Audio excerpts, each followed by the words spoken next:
안녕하세요. 오늘은 재건축에 관련된 이야기를 해볼까 합니다. 요즘 이 부동산 경기가 상당히 어렵지요. 그럼에도 불구하고 일기 신도시인 일산 같은 경우는 가격 편차가 크지는 않습니다. 간혹 꼭 팔아야 할 분, 급하게 팔아야 할 분들이 급매물로 거래되는 경향은 있지만 그래도 거래가 잘 이루어지지는 않습니다. 이런 상황 속에서 일개 신도시 재건축에 관련된 이러한 이야기를 한번 해보겠습니다. 일산 동구에서 강촌마을 1단지와 2단지 또 백마마을 1단지와 2단지 통합 재건축 사전 안전진단 신청으로 재건축에 큰 기대감을 가지고 있습니다. 또 이 고양시장도 아마 빠르게 진행할 준비를 하고 있는 것으로 나타나고 있고요. 앞으로 이 진행 상황이 어떻게 전개될 것인지에 예측은 되지만 요즘 부동산 시장 변화가 심해서 어떠한 방향으로 흘러갈지는 아무도 알 수는 없을 것입니다. 하지만 이 재건축에 대해서 잠시 짚어보면 재건축 연한이 30년이 넘으면 정비 기본계획 수립에 속해 있지 않아도 주민들의 이 제안으로 재건축을 신청할 수가 있고 안전진단을 신청함으로써 진행을 할 수가 있는 것이죠. 안전진단은 이 사전 안전진단을 거쳐서 정밀 안전진단을 받게 되는데요. 안전진단은 건물 노후와 또 분략, 구조 안전성 여러 가지의 이 판단을 하게 되고 안전진단 신청은 소유주가 하게 되는데 10분지 1 이상 동의를 해서 신청을 할 수가 있습니다. 안전진단 신청을 접수한 이 시군청에서는 접수 후 30일 이내에 안전진단 시행 여부를 또 이 신청한 곳에 통보를 하고 안전진단 기관을 선정하여 안전진단 착수에 들어가게 될 것입니다. 현재 이 안전진단 평가 항목을 보면 구조 안전성이 50%죠. 그래서 이 부분에 대해서 지금 교정을 할 것으로 지금 보여지고 있고요. 또 주거 환경 적합성이죠. 요건 15%, 또 비용의 편의성 10%, 설비 노후도는 25%를 적용을 합니다. 그래서 이러한 구조로서는 그 재건축하기가 쉽지 않다는 것이죠. 그래서 이러한 부분을 다시 수정을 하겠다는 내용입니다. 위와 같은 안전진단 평가로는 재건축에 돌입하기가 어렵다는 판단이 되죠.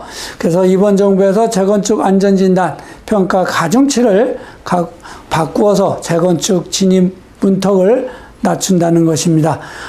일기 신도시는 특별한 법을 만들어 재건축 하는데 빠르게 할 수 있도록 한다는 거죠. 그래서 일기 신도시 재건축으로 인한 기대감이 아주 큽니다. 또 일기 신도시에 있는 전 주민들이 재건축에 정말 열의를 다하고 있는 모습을 이 통합 재건축이라는 그러한 모임을 보면 알 수가 있는 것이죠. 그리고 이 안전진단 절차를 보게 되면 안전진단 요청은 이제 주민의 그 10분지 2 이상 그 동의를 받아서 신청할 수가 있고요. 신청을 하게 되면 현지 조사를 나가겠죠. 예비 안전진단으로. 그리고 1차 정밀 안전진단을 하게 됩니다. 1차 정밀 안전진단에서 A등급에서 C등급, D등급 이렇게 되는데요. 이 A, C등급은 A, B, C등급은 유지보수로 가게 되는 것이고 또 D등급을 받게 되면 조건부 재건축으로 가게 되죠. 이 조건부라는 것은 2차 정밀 진단을 또 받아야 됩니다. 다만 이제 2등급을 받게 되면 재건축을 바로 할 수 있는 것이죠. 위와 같은 과정을 거쳐서 재건축 진행이 됩니다. 이러한 과정이 쉽지 않다고는 볼 수 있죠.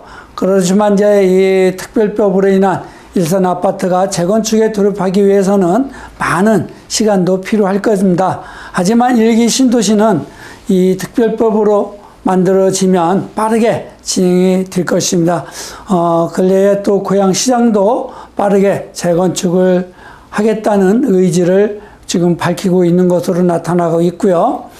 안전진단을 통과하게 되면 아마 이제 단지 내에 뭐 경축한다는 이러한 플랜카드가 많이 걸리겠죠. 하지만 이제 어려운 산을 넘어야 하겠죠. 재건축은 재개발과 달리 안전진단을 통과하게 되면 지자체장은 바로 정비구역으로 지정을 하게 되고 공람을 거쳐서 공람의 의미는 우리가 이 재건축 지역으로 지정해도 되는지 주민에게 최종적으로 묻는 것이죠. 공람이 끝나게 되면 정비구역으로 지정된 것이고 다음 단계 조합 설립 인가를 받게 될 것입니다. 조합 설립을 위해서는 소유주 4분의 3 이상 동의가 필요하고 조합 설립 추진위가 적극적으로 활동을 하게 됩니다. 이 추진위가 주민들의 동의를 받아 지자체에 제출까지 하는 임무가 되겠죠. 오늘은 여기까지만 재건축에 관련된 이야기를 말씀드리고 다음 시간에 이어서 또 말씀을 드리도록 하겠습니다. 감사합니다.